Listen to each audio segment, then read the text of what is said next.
Упорно секој ден комуницираше, се јавуваше и бараше начин како да ја возобнови црквата во Лешок.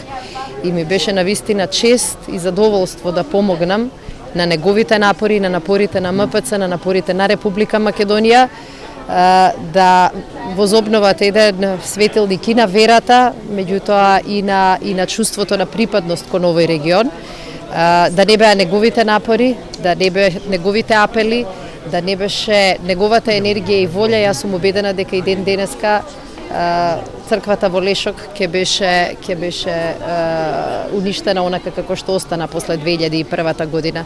И тоа покажува колку се важни луѓето како митрополитот Кирил. Како што велеше и тој самиот, и Македонија, и македонците, и македонската православна вера ќе опстои додека векува векот и додека светува светот. Мислам дека со таа мисла треба и да го испратиме.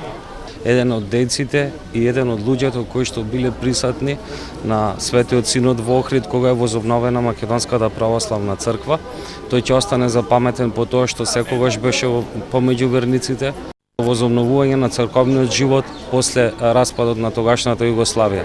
Секако ќе остане како запаметен како голем поборник за православното население во овие краишта и како еден човек кој што дал голем допринос за да остане во добри сеќавања на сите нас. Имав прилика и лично да го познавам. Тој беше голем човек, Божи војник, како ние што сме војници на нашата татковина. Секогаш во неговите молитви бевме, беше наша поддршка. Се сеќавам кога заминува во мировната мисија во Авганистан во јануари 2010-та, токму на тој истиот собир кој што вие го споменавте на Попова шапка, не испрати со негов благослов и тоа беше една прекрасна мисија која што на еден репрезентативен начин ја представи армијата на Република Македонија и Република Македонија во целина. Ето Кирил ми беше многу голем пријател и многу големи дела направиме со него во диаспората.